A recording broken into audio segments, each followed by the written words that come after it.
So my name is actually Larry Lawrence, and that's how I came into this earth, with a name like that. Thank you, Mom and Dad, and what can I do about it? It's a little strange for me to be up here, because I don't know anyone in the room. So it feels a little uncomfortable. I think I'll be all right. The hat is my gimmick, because I've come up with a cure for the high forehead for $5. Ready? Yeah.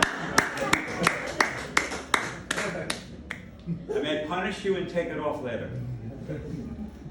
All right, so I've been doing this for about 4 months. Yeah.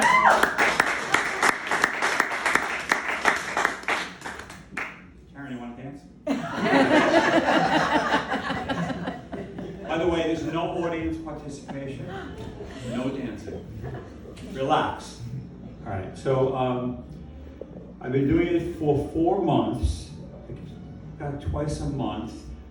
I'm waiting for my first laugh. I hope it comes today. We'll see. I'm going to be on for about 45 minutes until you laugh. So I just need one favor at 71, and I'm not the oldest. Richard is. That's right. At 72. Just do me a favor. 71, you have issues, medical. Mine are okay, but should we need the EMS, just make a little laugh so you can get right up to the stage. All right? Reminds me. Oh wow, I feel like singing. It reminds me that I took CPR. Not to brag, but I took CPR and I got a certificate, but I can't do it on myself. You need a lot of strength. But I'm certified to do it only on dummies, and I've never seen a dummy that needed my assistance, but I go by Macy's sometimes, I look in the window, they seem to be okay. So let me tell you about my comedy resume. You want to know that, right?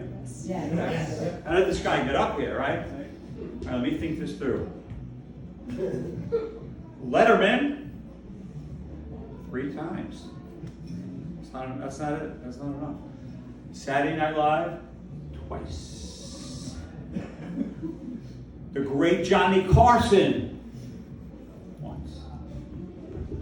Now let me explain. In each case, I had tickets. I was in the studio audience. Great time, seeing it up close. But that's how I got this gig. So we grew up with television. Don't think we did. Not that old. It was black and white. 1 TV per household. No cable meant no reception. So everyone had these rabbit ears. Is this good to show you, this rabbit ears? And I remember my father saying, "Can you move it a little?" I had to get up from my seat. I'd move it. I'd look at the picture. Perfect. I go back to sit down. The picture was gone. I keep doing it. And the best thing to do, I know a lot of people relate to this, is give it an old smack on the side of the TV, and it was perfect. I know when it's about to rain, from the number of times I had to smack my TV, I still feel that pain. But we had TV. And once in a while, my mother, got an electric vacuum cleaner. And she would plug it in while watching TV. Think you know where I'm going? She pressed the button. And the TV reception was all static. Imagine watching a ball game, in a tense part of the game. You missed it. We didn't yell at my mother. It was not her fault, But I'm going to tell you my 2 favorite shows. Have you heard of The Rifleman? Yeah. Really? A lot of you? Oh, yeah.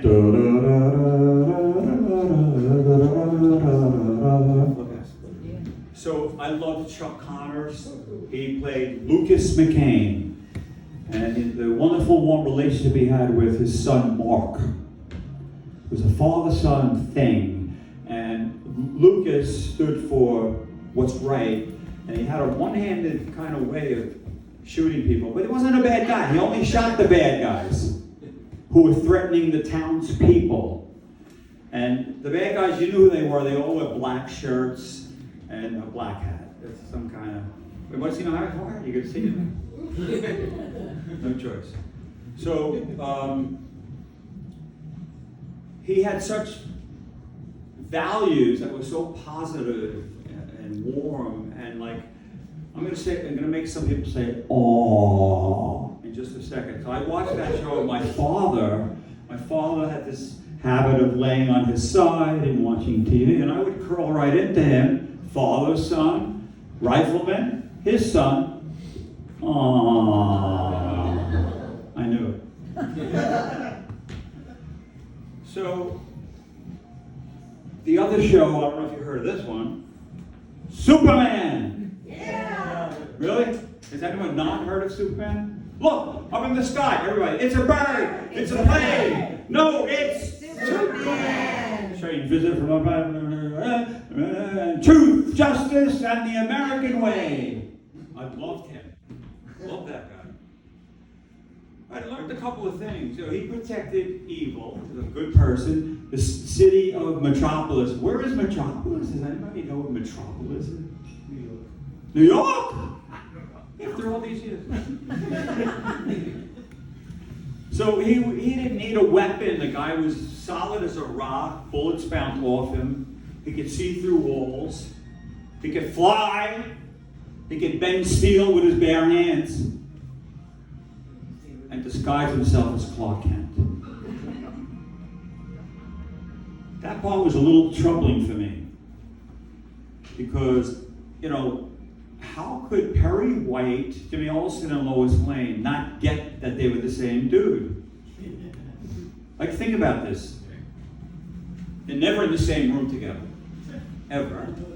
It was like Superman goes save some people, and then Clark returns out of breath. What happened? What happened? Never in the same room. Same face. Same hair. Same physique. Same voice. What's left? They each wore a suit, but a little different kinds of suits. And the only thing I could think of was this. Right back.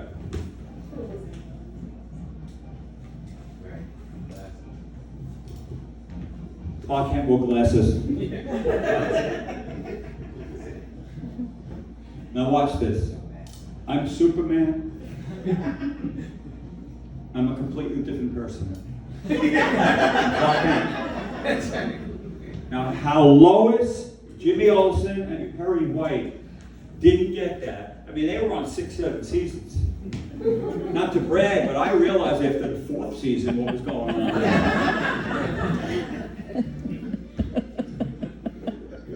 So I'm thinking now of doing a marathon. 26.2. So I spoke to my doctor. He said, "What are you, crazy? What for?" Okay. I spoke to my family. They said, "What are you, crazy? What for?" Despite that, I'm still thinking of doing a marathon, but in a particular way. I think I'm going to drive it.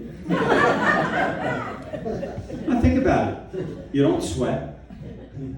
You don't get tired. You don't get rained on. You're very comfortable the whole time. Here's your marathon. Would that count as a marathon? Yeah. Got to talk to my family and my doctors.